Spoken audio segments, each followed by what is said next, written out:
Hello नमस्कार, आप सभी का मुकेश बैरागी एकेडमी में बहुत बहुत स्वागत है। हम राजस्थान माध्यमिक शिक्षा बोर्ड की बुक पढ़ रहे थे, कक्षा 9th की। उसमें अध्याय 1 पढ़ लिया था 1857 की क्रांति। आज का टॉपिक है राजस्थान के क्रांतिकारी। तो इस बुक के अनुसार पढ़ेंगे।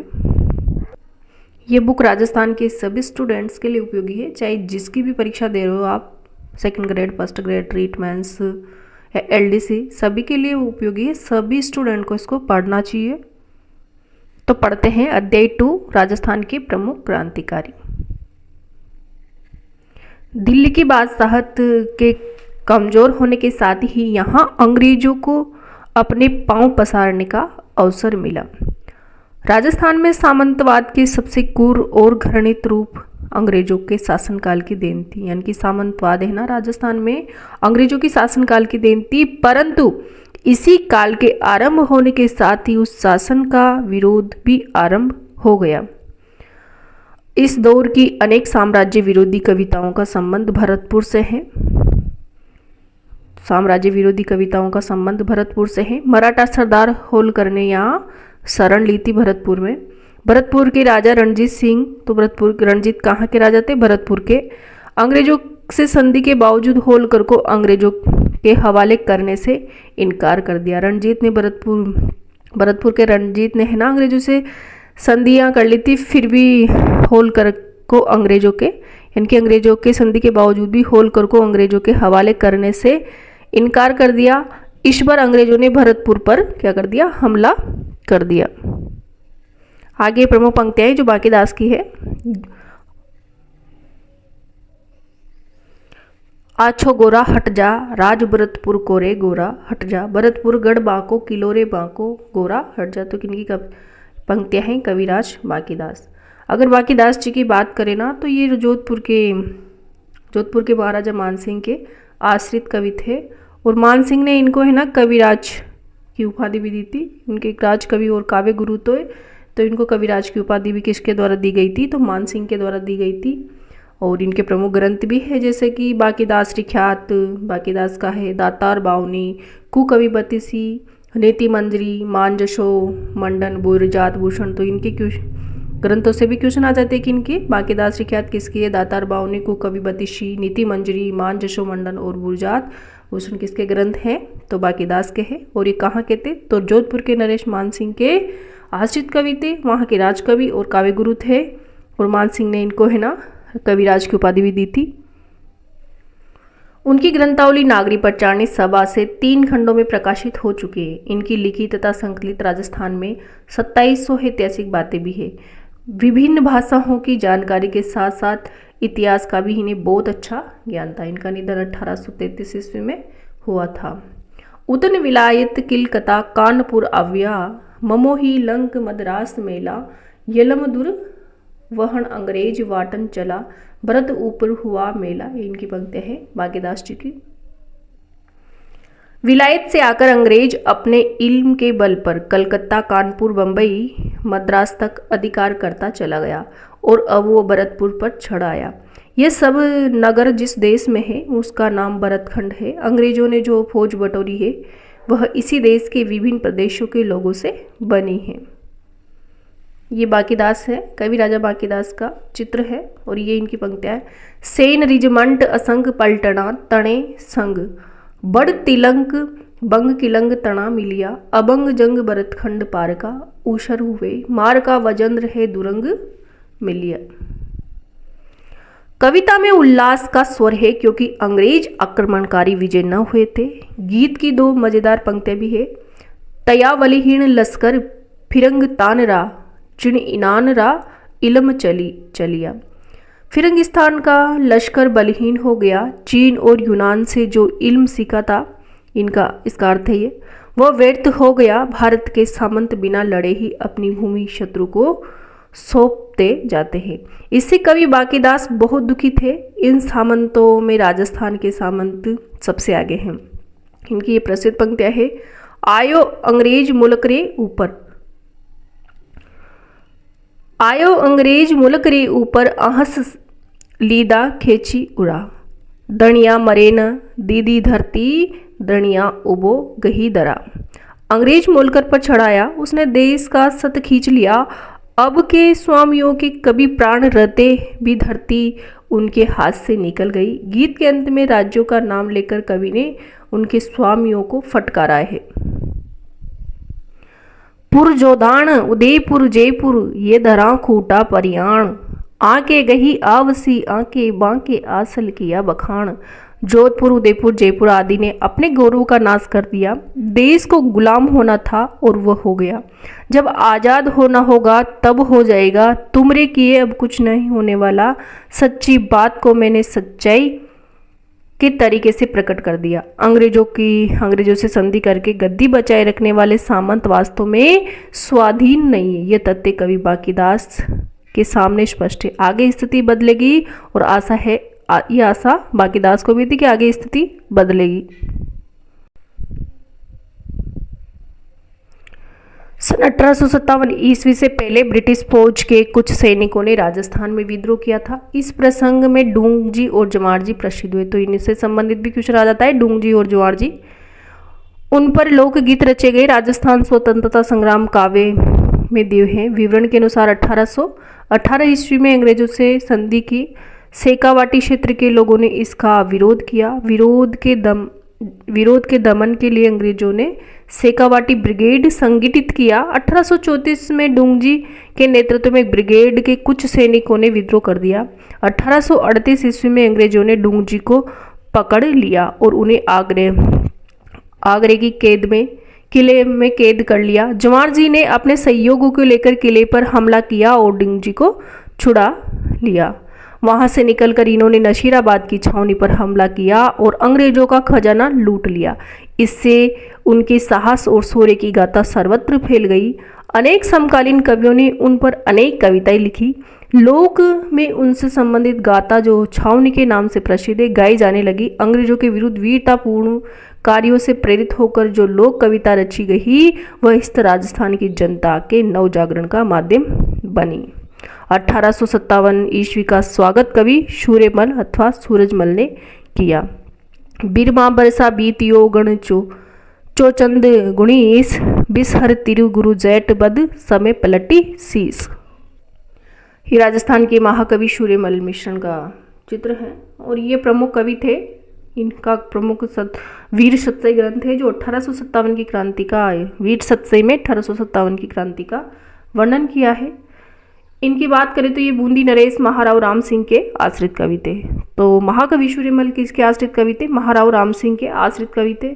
इनका जो बूंदी का इतिहास से संबंधित ग्रंथ है वंश भास्कर, इसमें बूंदी का इतिहास दिया गया है। वंश भास्कर भी इन्हीं का ग्रंथ है और वीर सत्सई भी इन्हीं का है। वीर सत्सई में 1857 की क्रांति का वर्णन किया गया है। और भी ग्रंथ है इनके जैसे बलवंत विलास, राम रंजाट, छंदमयुक्त। तो इनके ग्रंथों से भी संबंधित क्वेश्चन आ जाते हैं कि कौन कौन से ग्रंथ सूर्यमल मिश्रण के हैं। तो ये प्रमुख कवि है कहाँ के? बूंदी के। नरेश महाराव राम सिंह के आश्रित कवि। हिंदुस्तान में अब कुछ परिवर्तन हो, अब कुछ उथल पुथल हो, इसी आशा आकांक्षा में संवत 1914 का एक वर्ष तो मानो युग के समान लंबा होकर आखिर बीत गया। पर नए साल के आरंभ होते ही जेठ बदी पंचम गुरुवार के दिन सन 1857 समय रूपी विषधर नाग ने अंग्रेजों की देह में अपने जहरीले दांत गड़ाकर एकदम पलटा खाया। जेठ में न तो संवत 1914 ईस्वी के समाप्त हो सकता है न 1857 ईस्वी में आरंभ हो सकता है। संभवतः जेठ बदी पंचमी वह दिन है जब युद्ध आरंभ हुआ। काल सर्प ने अंग्रेजों को डसकर उस दिन पलटा खाया। स्वाधीनता संग्राम शुरू होते ही किसी कवि की यह भावात्मक प्रतिक्रिया इतिहास में अभूतपूर्व है। इसके बाद सूर्यमल जनता को संघर्ष के लिए प्रेरणा देते हुए ये दोहे लिखते हैं। वे भी दोहे लिखते रहे और पंक्तियाँ लिखते रहे जो अभी पढ़िए। सूर्यमल की उत्कृष्ट कृति वीर सत्सई के संपादकों ने उसकी भूमिका में कवि का सन 57 के संग्राम का प्रभाव स्वीकार करते हुए लिखा। तो वीर सत्सई किसका है? सूर्यमल का। कि जिस समय सत्सई का निर्माण हुआ उस समय देश में 1857 ईस्वी के विद्रोह की ज्वाला भड़क रही थी। सारा देश विदेशता का तख्ता पलटने के लिए विग्र हो उठा। गदरकालीन परिस्थिति का कवि पर बड़ा स्फूर्तिदायक प्रभाव पढ़ा। लोगों को प्रेरणा देने के लिए कुछ उन्होंने लिखा पढ़ी कि वह सब तात्कालीन परिस्थितियों के दबाव में आकर पोशीदा रूप में हुई। सूर्यमल स्वाधीनता संग्राम से प्रभावित होने वाले साहित्यकार के अलावा उसके राजनीतिक संगठन कर्ता भी थे। एक राजस्थान के प्रमुख साहित्यकर्ता भी थे सूर्यमल। सन 57 में बड़े सामंतों ने आमतौर से अंग्रेजों का साथ दिया, छोटे सामंतों ने जनता का साथ दिया। देसी पलटने के विद्रोही सैनिकों ने इन सामंतों को साथ लेकर अंग्रेजों से युद्ध किया। यह विशेषता आवा के युद्ध में साफ दिखाई देती है। आवा के संघर्ष पर रचे गए गीतों में एक गीत यूं शुरू होता है, वणिया वाली रे गो चिरमाई कालो गो दड़ियो गो, राजा जी रे भेजो तो फिरंगी लड़ियो हो, काली टोफीरो हे हो काली टोफीरो, फिरंगी फैलाओ गीदो हो काली टोफीरो। आवे की धरती पर फिरंगी आदम खा, उसको बाहर खदेड़ने के लिए गांव की गोचर में काले सिपाही डटे हुए। फिरंगी का पक्ष लेकर उसके साथ हमारा राजा भी चढ़ाया। घोरी देह वाला या फिरंगी निरंतर फैलाव करता जा रहा था। ऐसे ही एक कवि गिरवर्धन थे जिन्होंने अव्वा के युद्ध पर 3 छपे लिखे। पहली पंक्ति है, बरती 14 बरस पड़े इल बेद अपाए। यहाँ सन 1857 ईस्वी में धरती पर जो उथल पुथल हुई उसकी ओर संकेत अंतिम पंक्ति में है। आज़ाद हिंद करवा उमंग निडर अव्वा नात रे। यहाँ कवि ने बड़ी सूझबूझ से अव्वा के स्थानीय संघर्ष को सारे भारत की आज़ादी की लड़ाई, अव्वा का जो युद्ध विद्रोह हुआ था वो पहले 1857 की क्रांति में पढ़ चुके हैं, से जोड़ा। भंग भंग के बाद स्वदेशी आंदोलन ने जोर पकड़ा। इसके साथ ही सशस्त्र क्रांति के प्रयास आरंभ हुए। ये प्रयास राजस्थान में भी हुए। इनकी विशेषता ये कि आरंभ से ही समाज सुधार और शिक्षा प्रसार से जुड़े रहे। क्रमशः इन्होंने किसानों को आधार बनाकर जन आंदोलनों का रूप लिया। यद्यपि उनका क्षेत्र सीमित था, फिर भी उन्होंने देश के सामने मिसाल रखी। अगले क्रांतिकारी है डूंगजी जवाहर जी, जो कहाँ के सिक्कर जिले के बटोट पाटोदा क्षेत्र के। ये दोनों काका भतीजा थे, डूंगजी और जवाहर जी। सिक्कर जिले में बटोट पाटोदा क्षेत्र के ठाकुर काका भतीजा डूंगर जी जवाहर जी प्रसिद्ध देशभक्त हुए। डूंगजी शेखावाटी ब्रिगेड के क्या थे, रिसालेदार थे।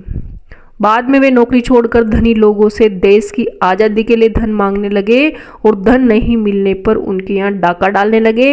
इस धन से वे निर्धन व्यक्तियों की सहायता करते थे।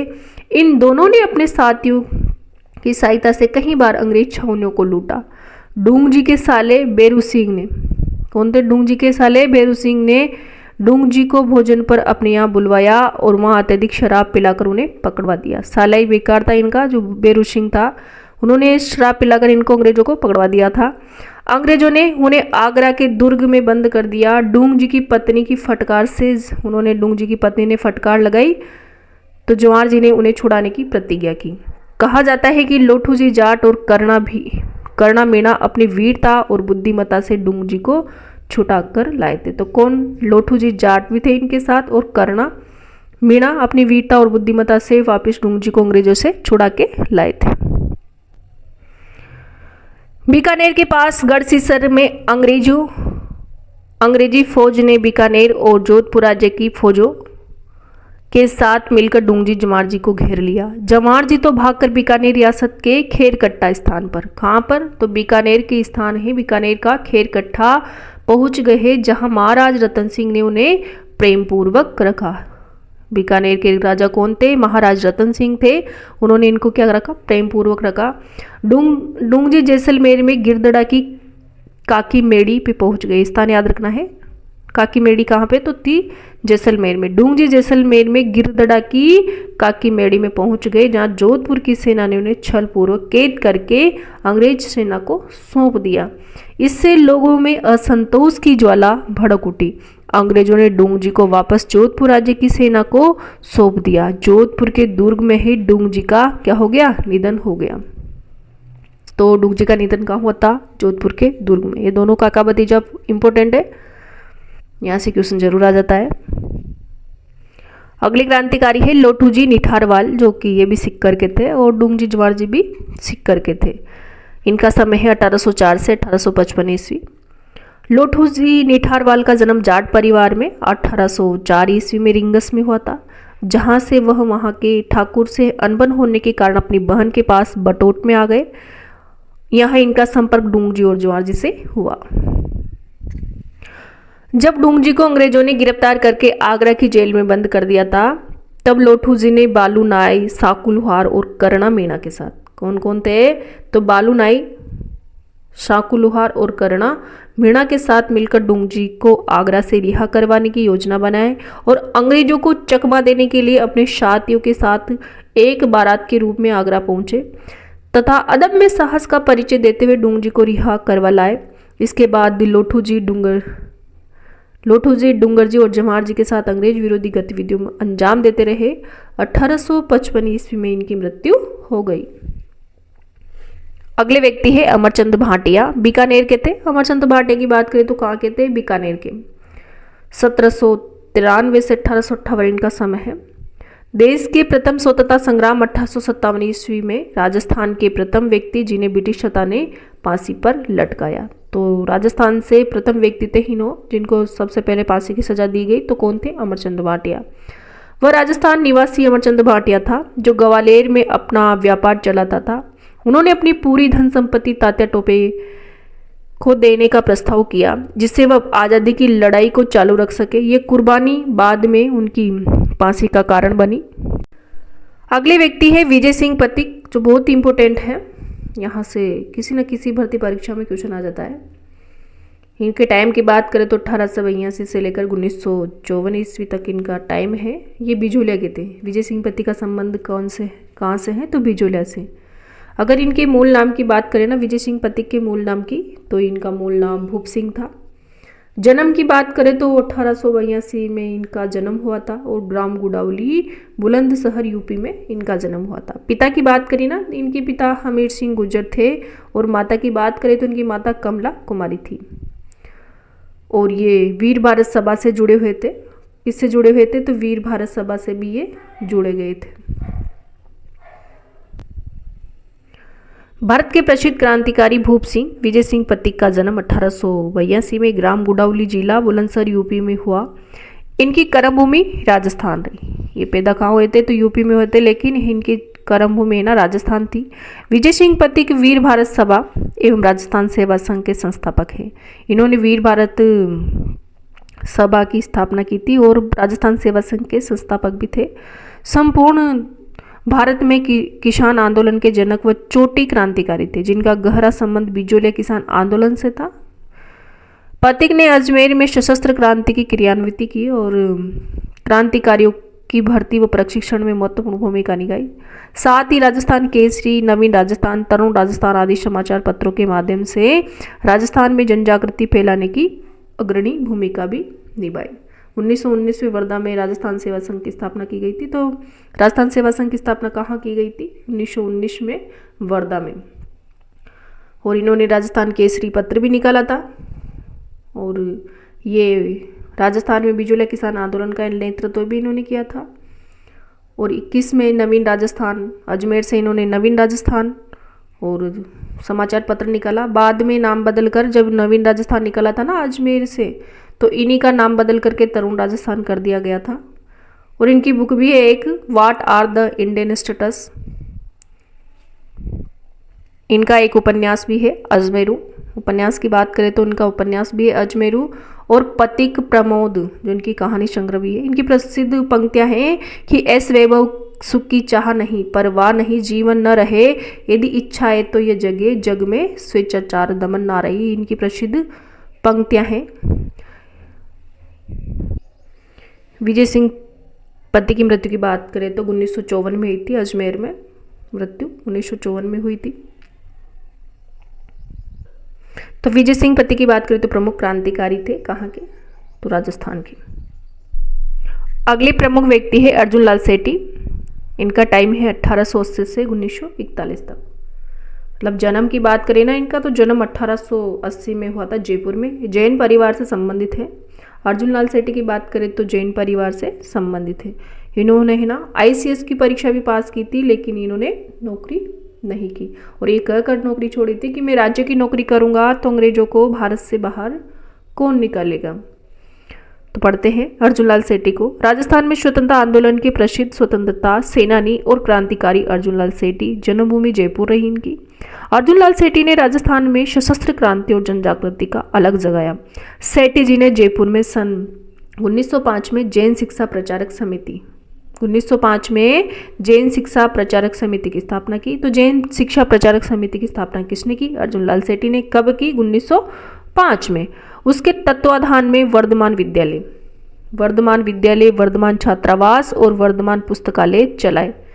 यानी कि यहाँ पर क्रांतियों को क्या किया जाता था? प्रशिक्षण दिया जाता था। वर्धमान विद्यालय, वर्धमान छात्रावास और वर्धमान पुस्तकालय चलाए। और वर्धमान जो पाठशाला थी यानी कि विद्यालय था, यहाँ पर क्या किया जाता था? तो क्रांतिकारियों को प्रशिक्षण दिया जाता था।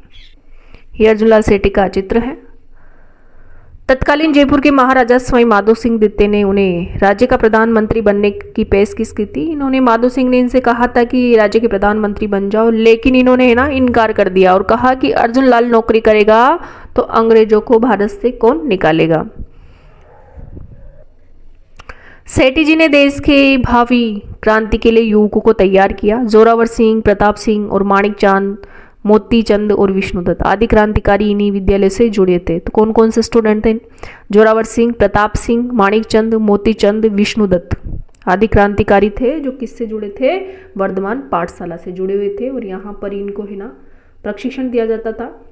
विष्णुदत्त को, जोरावर सिंह बारट को, प्रताप सिंह बारट को और मास्टर हमीर चंद इत्यादि को, मोती चंद को, विष्णुदत्त को। सेठ ने हार्डिंग बम कांड, आरा हत्याकांड, काकोरी कार्यवाही से भी संबंधित है। यानी कि 1912 में है ना लॉर्ड हार्डिंग पर जोरावर सिंह बारट द्वारा बम फेंका था। इन दोनों घटनाओं का अभियुक्त है ना अर्जुन लाल सेठी को बनाया था। कब फेंका था? तो 1912 में लॉर्ड हार्डिंग पर बम फेंका था जोरावर सिंह बारट के द्वारा। और दोनों ही घटनाओं जैसे मतलब मास्टर हमीर चंद ने है ना 1913 में बिहार के आरा निमेज गाँव में एक जैन परिवार को, जो मास्टर हमीर चंद थे, तो इन्होंने क्या किया था? 1913 में बिहार में आरा जेल निमेज गांव के एक जैन परिवार था, वहां डकैती डाली, लेकिन इनको धन प्राप्त नहीं हुआ। और दूसरी घटना थी 1912 में लॉर्ड हार्डिंग पर बम फेंका था जोरावर सिंह बारट के द्वारा। और दोनों ही जो हमीर चंद से संबंधित डकैती डालने की घटना हुई और हार्डिंग पर बम फेंकने से संबंधित घटना हुई, दोनों ही घटनाओं का अभियुक्त है ना अर्जुन लाल सेठी को बनाया गया था।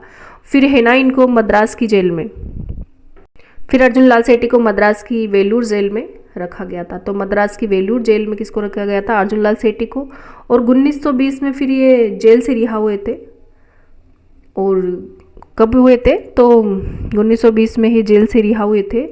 और तो इनका संबंध था सेठी हार्डिंग बम हत्याकांड और आरा हत्याकांड और काकोरी कार्यवाही, इनसे संबंधित इनका संबंध था। अजमेर में रहते हुए, यानी कि अजमेर को इन्होंने मुख्यालय बनाया था। अजमेर में रहते हुए ये ना शूद्र मुक्ति, स्त्री मुक्ति, महेंद्र कुमार, शूद्र मुक्ति, स्त्री मुक्ति और महेंद्र कुमार के इनके ग्रंथ थे। अर्जुन लाल सेठी के आदि पुस्तकें लिखी। इन्होंने हिंदू मुस्लिम एकता स्थापित करने का भी प्रयास किया था। अर्जुन लाल सेठी की बात करें तो इन्होंने ना हिंदू मुस्लिम एकता स्थापित करने का भी प्रयास किया था। अगले केसरी सिंह बारट। केसरी सिंह बारट की बात करें ना तो ये भी राजस्थान के प्रमुख क्रांतिकारी थे। और इनके जन्म की बात करें केसरी सिंह की तो शाहपुरा भीलवाड़ा में इनका जन्म हुआ था। शाहपुरा कहाँ था? भीलवाड़ा में। देवीपुरा गांव में 1872 को इनका जन्म हुआ था। तो 1872 शाहपुरा रियासत के देवीपुरा गांव में इनका जन्म हुआ था।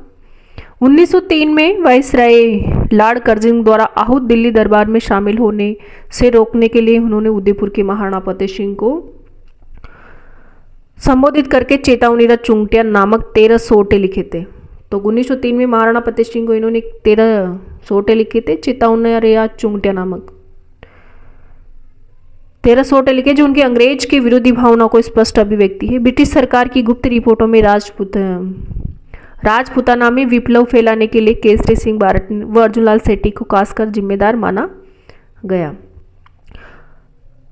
उन्होंने यानी कि इन्होंने ना 1910 में वीर भारत सभा की भी स्थापना की थी। वो 1910 में इन्होंने वीर भारत सभा की स्थापना की थी। तो केसरी सिंह बारट, तो वीर भारत सभा की 1910 में स्थापना की थी इन्होंने। अगर वीर भारत सभा की स्थापना आएगी तो केसरी सिंह बारट, अगर समाज आएगा सभा की जगह तो विजय सिंह पथिक, याद रखना है। अभी पढ़ लिया था आपने, वीर भारत समाज की स्थापना किसके द्वारा की गई थी? तो विजय सिंह पथिक के द्वारा। राजस्थान में सशस्त्र क्रांति का संचालन किया और स्वतंत्रता की आग में अपने संपूर्ण परिवार को इन्होंने झोंक दिया। श्री बारट ने अपने सहोदर जोरावर सिंह, पुत्र प्रताप सिंह एवं जामाता ईश्वरदान आशिया को रास बिहारी बोस के सहायक मास्टर हमीर चंद की सेवा में क्रांति का व्यवहारिक अनुभव और प्रशिक्षण प्राप्त करने के लिए भेजा था। तो किसके पास? रास बिहारी बोस के सहायक मास्टर हमीर चंद की सेवा में भेजा था। किन किन को?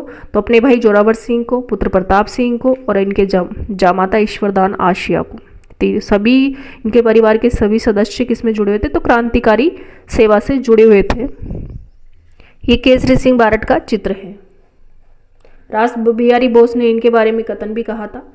किसने? तो रास बिहारी बोस ने कहा था कि संपूर्ण हिंदुस्तान में केसरी सिंह बारट ऐसा व्यक्ति है जिन्होंने अपनी मातृभूमि को स्वतंत्र कराने के लिए अपने संपूर्ण परिवार को इस अग्नि में झोंक दिया था और देश की स्वतंत्रता के लिए अपना सब कुछ होम कर देने वाले केसरी सिंह का अगस्त 1941 में अंतिम सांस ली थी। 1941 में इनका निधन हो गया था।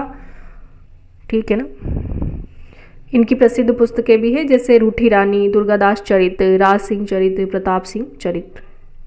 इनकी किन की पुस्तकें? तो केसरी सिंह बारट की है। और केसरी सिंह को हजारीबाग जेल में रखा गया था। कौन से जेल में? हजारीबाग जेल। हजारीबाग जेल का संबंध किससे? केसरी सिंह बारट से। अगले व्यक्ति है कुंवर प्रताप सिंह बारट। इनका टाइम है 1893 से 1918। ये शाहपुरा भीलवाड़ा के थे। 1893 ईस्वी में शाहपुरा में जन्मे कुंवर प्रताप सिंह को देशभक्त विरासत में मिली थी। इनके पिता केसरी सिंह बारट और चाचा जोरावर सिंह बारट प्रसिद्ध क्या थे? क्रांतिकारी थे। क्रांतिकारी मास्टर हमीर चंद से प्रेरणा लेकर देश को स्वतंत्र कराने में जुट गए। ये रास बिहारी बोस का अनुसरण करते हुए क्रांतिकारी आंदोलन में सम्मिलित हुए थे। रास बिहारी बोस का प्रताप सिंह पर बहुत विश्वास था। प्रताप सिंह बारट को बनारस कांड के संदर्भ में गिरफ्तार किया। सन 1917 में बनारस षड्यंत्र अभियोग चलाकर उन्हें 5 वर्ष के सश्रम कारावास की सजा हुई। बरेली के केंद्रीय कारागार में उन्हें अमानवीय यातनाएं दी गई। तो बरेली की जेल में रखा गया था इनको, ताकि अपने सहयोगियों का नाम उनसे पता किया जा सके, किंतु इन्होंने किसी का नाम भी नहीं लिया था। तो इनको कौन सी जेल में रखा गया था? बरेली की जेल में। और केसरी सिंह बारट को, जो इनके पिता थे केसरी सिंह बारट, उनको कहाँ पे रखा गया था? उनको बिहार की हजारीबाग जेल में। तो जेल से संबंधित में मिलान वाले क्वेश्चन आ जाते हैं कभी कभी। भारत सरकार के गुप्तचर निदेशक सर चार्ल्स क्लीवलैंड ने प्रताप को घोर यातनाएं दी, मगर ये सभी प्रताप को नहीं तोड़ पाए। बरेली की जेल में क्लीवलैंड ने प्रताप से राज उगलवाने के लिए कहा कि तुम्हारी माँ तुम्हारे लिए बहुत रोती है। तब प्रताप ने जवाब दिया, लेकिन मैं सैकड़ों माताओं के रोने का कारण नहीं बन सकता। मेरी माँ को रोने दो, जिससे अन्य कोई न रोहे। अमानुषिक यातनाओं के कारण 1918 में मात्र 25 वर्ष की उम्र में, कितनी उम्र में? तो मात्र 25 वर्ष की आयु में प्रताप सिंह शहीद हो गए। हार कर क्लीवलैंड को ये कहना पड़ा कि मैंने आज तक प्रताप जैसा युवक नहीं देखा। तो ये किसने कहा था? क्लीवलैंड ने कहा था। किसके लिए? प्रताप सिंह के लिए। अगले व्यक्ति हैं बाल मुकुंद बिस्सा। ये जोधपुर के थे। इनके समय की बात करें तो 1908 से 1942 इनका समय है।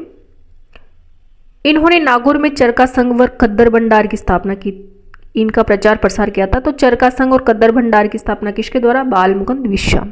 राजस्थान के जतिन दास। तो बाल मुकुंद बिस्सा को राजस्थान के जतिन दास के नाम से भी जाना जाता है। इनकी राजस्थान के जतिन दास बाल मुकुंद बिस्सा का जन्म 1908 में डीडवाना तहसील के पीलवा गांव में एक साधारण परिवार में हुआ। 1942 ईस्वी में जय नारायण व्यास के नेतृत्व में शुरू हुए जन आंदोलन के दौरान बिस्सा को 9 जून 1942 को भारत रक्षा कानून के अंतर्गत बंदी बनाकर जेल में डाला गया। जेल बंदियों से होने वाले दुर्व्यवहार के विरुद्ध बिस्सा की लंबी भूख हड़ताल से, जेल में बंदियों के दमन और हड़ताल से बिस्सा बहुत कमजोर हो गए और उन पर लू का प्रकोप हो गया। 19 जून को उन्हें वार्ड से जेल अस्पताल भिजवाया गया, जहां अधिकारियों की लापरवाही के कारण उनका उसी दिन निधन हो गया। तो 19 जून को इनका निधन हो गया, 19 जून 1942 को।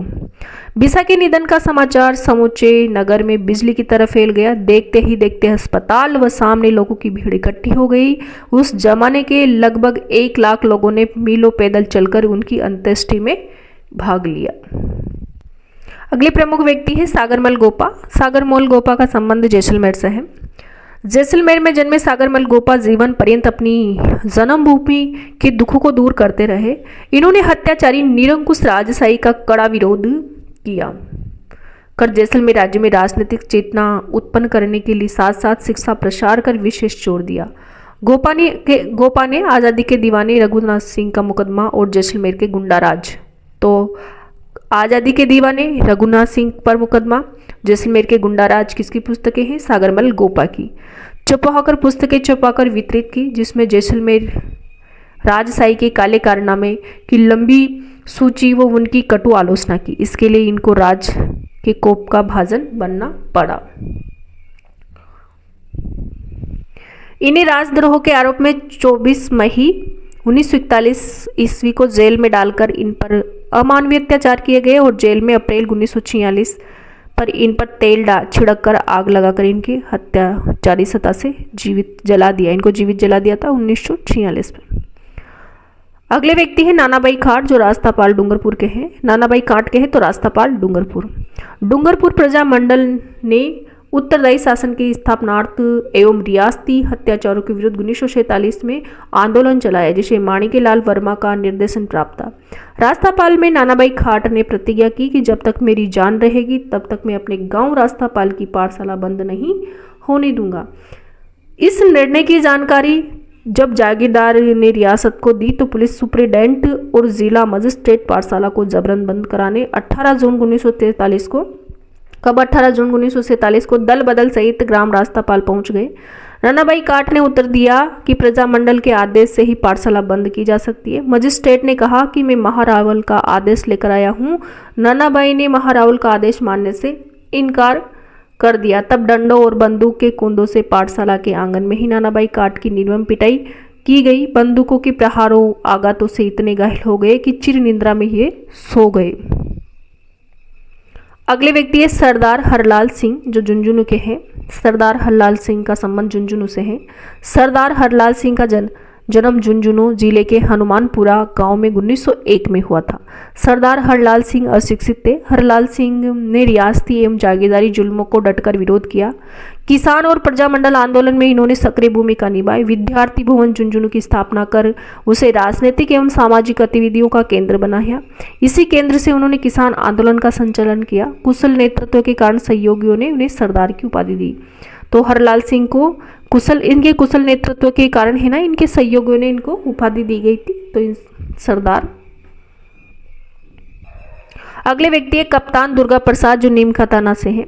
कप्तान दुर्गा प्रसाद चौधरी का जन्म 1905 में नीमका थाना में हुआ। इनकी प्रारंभिक शिक्षा अर्जुनलाल सेठी की वर्धमान पाठशाला तथा उसके उपरांत सांबर तथा कानपुर में हुई। चौधरी ने राजस्थान सेवा संघ के अंतर्गत बिजूलिया में कार्य किया और 1930 में स्वाधीनता आंदोलन में शामिल हो गया। 1930 ईस्वी से 1946 ईस्वी तक के राष्ट्रीय आंदोलन में भाग लेने के कारण अनेक बार इन जेल गए। दुर्गा प्रसाद चौधरी ने एक पत्रकार के रूप में अपनी पहचान बनाई।